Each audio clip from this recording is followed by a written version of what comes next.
Quando è stata l'ultima volta che vi siete sentiti vulnerabili? Beh, per me credo che sia esattamente adesso.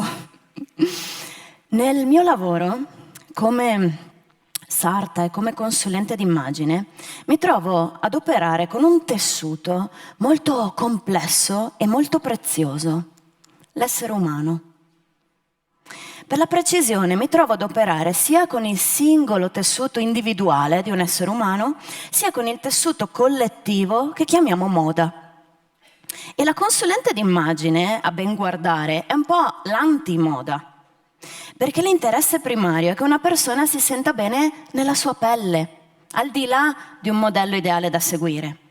Quindi è una professione, certo, che ha a che fare con la consulenza d'immagine, quindi con l'immagine, ma contrariamente a quello che si potrebbe pensare, ha più a che fare con il senso di identità che con l'estetica. A proposito di identità, mi ha sempre affascinato il nome stesso che ci siamo dati come specie, esseri umani, appunto. Per le altre specie non usiamo nomi di questo tipo, non diciamo essere rosaceo per definire una rosa. Invece per noi, come specie, ci siamo dotati di un nome composto, in cui la parte davvero interessante, secondo me, sta nell'aggettivo. Umano, infatti, non è solo una condizione di nascita, una qualità naturale, ma è soprattutto una direzione di scopo, una qualità in potenza che va sviluppata. E quindi ci siamo dotati di un nome che contempla natura e scelta insieme. E questo è molto interessante, perché già in pieno Rinascimento uno come Pico della Mirandola parlava dell'essere umano come soggetto che si trova in ogni momento a decidere se essere un bruto o un essere celeste. Per lavoro mi trovo costantemente a maneggiare l'identità degli altri. Per la precisione mi trovo costantemente sullo spartiacque tra una vecchia identità, magari logora, e una nuova, o perlomeno il suo desiderio. E in quel momento, quando le persone arrivano da me fragili, in una fase di cambiamento, di crisi, il mio ruolo deve essere fondamentalmente maieutico. Un po' come lo intendeva Socrate, cioè io faccio per loro da levatrice, da ostetrica. La mia via è essenzialmente una via femminile, perché privilegia il contenimento alla penetrazione. Per spiegarmi meglio, io non faccio come un hacker, io non entro nei sistemi, io tesso una tela e aspetto che sia la stessa persona a scoprire dentro di sé aspetti che non aveva considerato e poi insieme li portiamo alla luce e facciamo in modo di comunicarli all'esterno con un linguaggio essenzialmente visivo. Ma l'identità esiste? Ma io non ne ho mai vista una che cammina, quindi ontologicamente direi di no, non esiste. Però ci serve come concetto in questo mondo per sentirci visti, scelti, voluti, un po' come quando si sceglie un nome per un bambino che deve nascere. E come tutti i nomi può diventare anche una gabbia se ci crediamo troppo, cioè se lo usiamo come antidoto alla paura. Ray Kurzweil, grande genio, grande entusiasta dell'intelligenza artificiale, nel suo libro La singolarità è vicina, ci parla del fatto che a breve le intelligenze artificiali ci permetteranno di superare la nostra biologicità. E lui intende questa cosa della biologicità come un grosso limite dell'essere umano. Ma nella mia esperienza quotidiana, personale con gli esseri umani, vedo invece che è proprio la fragilità l'elemento fondamentale in quei momenti di passaggio, perché finalmente cadono le maschere e viene fuori qualcosa di autentico da un essere umano. E si intravede finalmente quella bellezza che prima era totalmente nascosta. Allora nella grande sfida di Kurzweil al superamento della biologicità ci perderemmo quello che è il gioiello dell'essere umano, cioè la sua vulnerabilità. Non come dato assoluto in sé, ma per come ti fa pensare, comportare quel tuo sentirti fragile. Gli esseri umani sono umani e si ricordano di esserlo solo quando fanno esperienza fisica proprio della loro fragilità. Allora, quando è stata l'ultima volta che vi siete sentiti vulnerabili? ciascuno di noi avrà la sua risposta personale, intima. Ecco, quello è stato l'ultimo momento in cui vi siete sentiti davvero umani, in cui vi è stata regalata la possibilità di ripensare a voi stessi e di darvi eventualmente una nuova direzione. Oggi va molto di moda Simon Sinek e il suo Golden Circle, quello che dice che bisogna partire in tutte le cose domandandosi il perché e solo dopo chiedere come, cosa. Bene, lui intende il perché come credo, belief, motivazione profonda. Bene, io penso che la nostra vulnerabilità, da vulnus, la parola latina che significa ferita, ci apra direttamente alla nostra vocazione. Più che start with why, come dice Sinek, ci metterei start with wound, cioè ricominciamo dalla ferita o dal difetto presunto. Le ferite ci burlano in un certo senso, fanno lo sgambetto alle nostre abilità razionali e ci costringono a mettere in campo risorse che in un certo senso non sapevamo neanche di avere. Il concetto di vulnerabilità assomiglia tantissimo a quello tutto biologico di permeabilità. Dalle ferite, infatti, possono sgorgare ideali, emozioni, valori, ma può anche entrare inaspettatamente il nostro vero progetto di vita, in una sorta di dialogo osmotico continuo tra espressione e conoscenza insieme. Le ferite dell'identità, se vogliamo, sono le più dolorose, proprio perché ci fanno tremare il terreno sotto i piedi e non sappiamo più chi siamo. E oggi, con l'esperienza dell'intelligenza artificiale, sta facendo un po' questo a tutti noi. Cioè, sta mettendo in dubbio quel primato che noi credevamo essere nostro per diritto di evoluzione naturale. Cioè, ci scalzano dal podio degli esseri più intelligenti del pianeta. E questo è terribile, perché mettendo in dubbio la nostra identità ci fanno sentire da vicino l'odore della morte. Ma allo stesso tempo è bellissimo. È un momento potenzialmente molto fertile per noi come specie e come individui.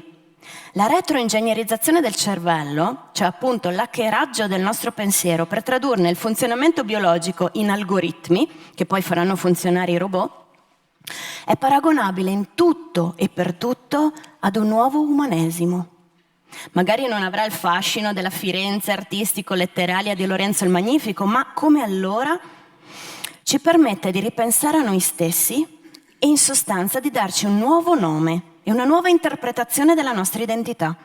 E questa volta abbiamo il grande privilegio di poterla reinterpretare anche facendo tesoro di lezioni come quella di Stefano Mancuso, incredibile scienziato, che nei suoi libri ci ha fatto capire come esistano al mondo esseri assolutamente intelligenti, ma che noi non avevamo mai considerato davvero intelligenti, perché diversi da noi, magari privi di un elaboratore centrale come un cervello, o magari talmente lenti nella loro evoluzione da non poter essere facilmente seguiti dai nostri strumenti di percezione, cioè le piante, il mondo vegetale.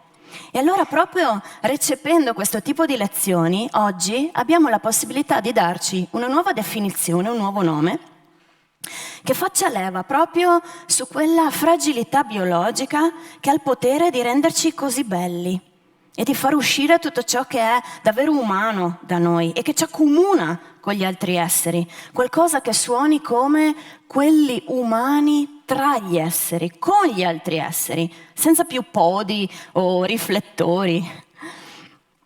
Ecco, siamo un po' nel momento storico perfetto per operare un sovvertimento di prospettiva, passare cioè dalla intelligenza artificiale alla saggezza artificiale.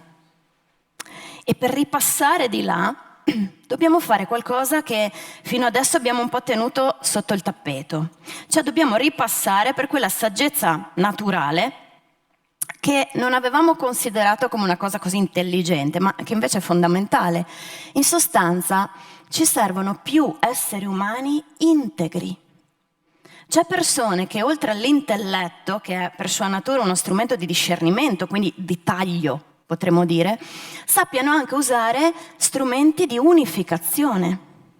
Strumenti che sono da sempre umani, come per esempio la vita, la vitalità, la presenza alla vita, quindi la cura, l'attenzione per la vita, la coscienza, cioè la consapevolezza dei processi che ci circondano e di noi stessi.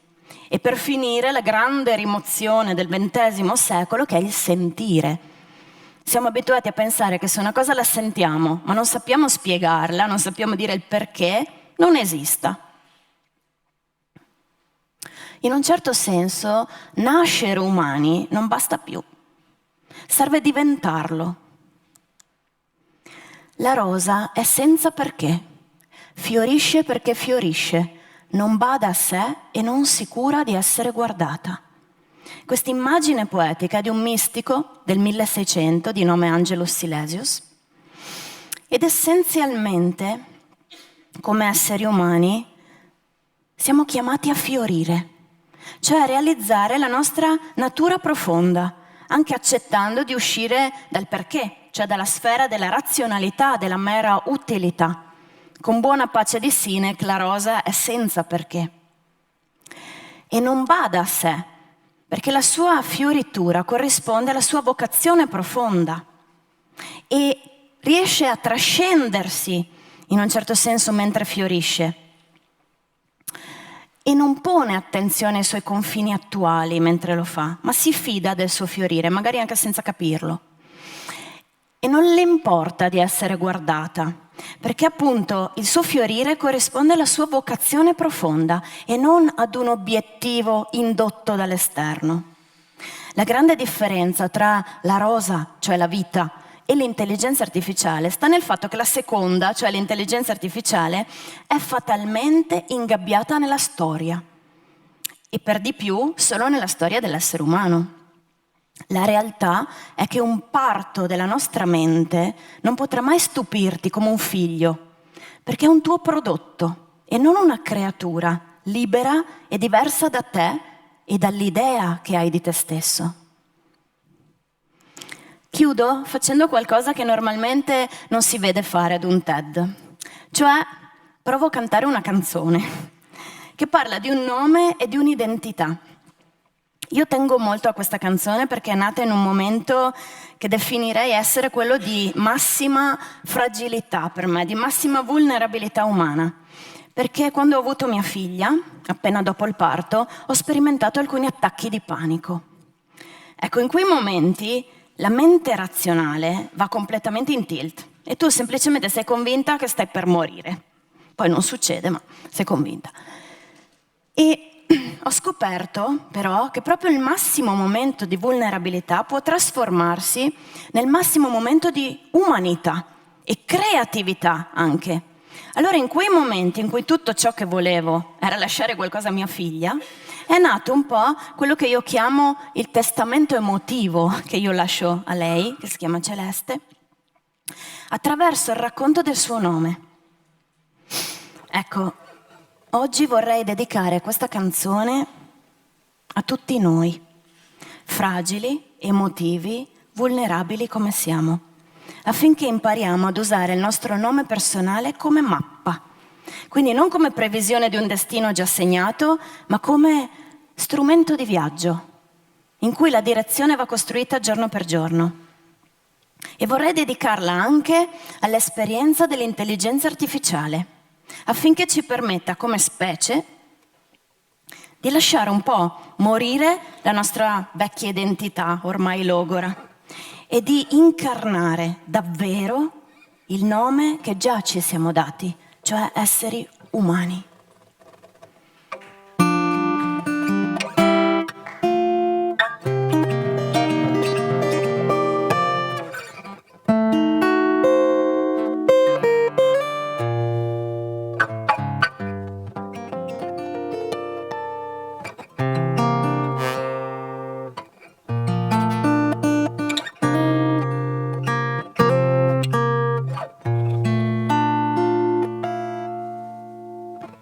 Era da tanto, ormai da tanto, che sentivo uno strano canto. Io non sapevo la voce cantava e qualcosa ma capiva e ti invitava. Ma il tuo nome non mi viene. Vorrei una parola che suoni proprio bene. Vorrei una parola che inizi e non finisca.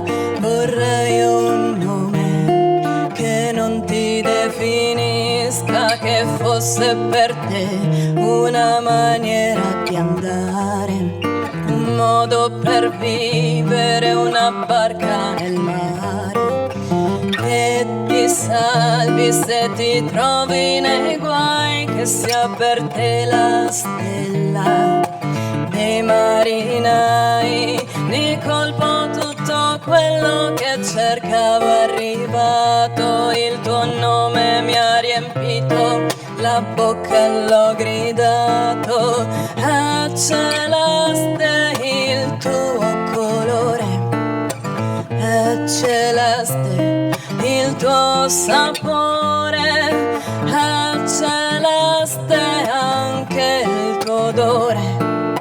Tu per me sei blu nel cuore.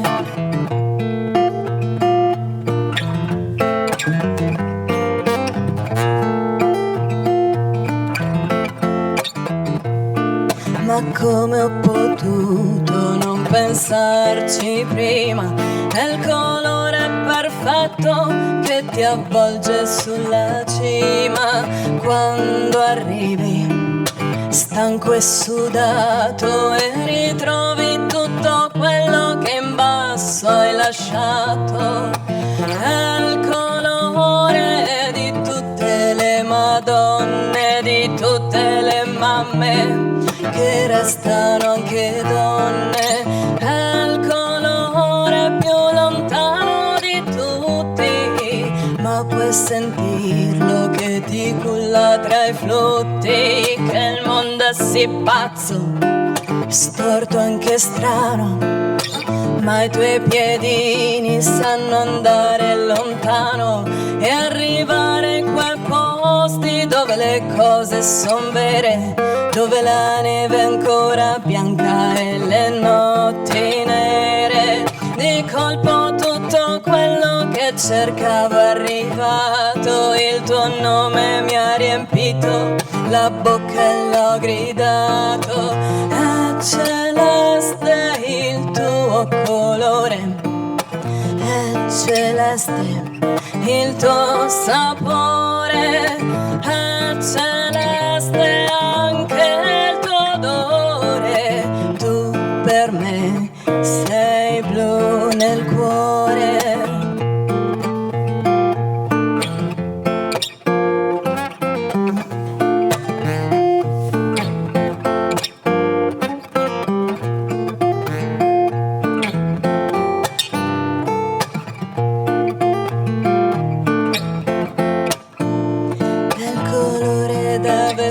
Quando vuoi abbracciare quello che non sai capire e puoi solo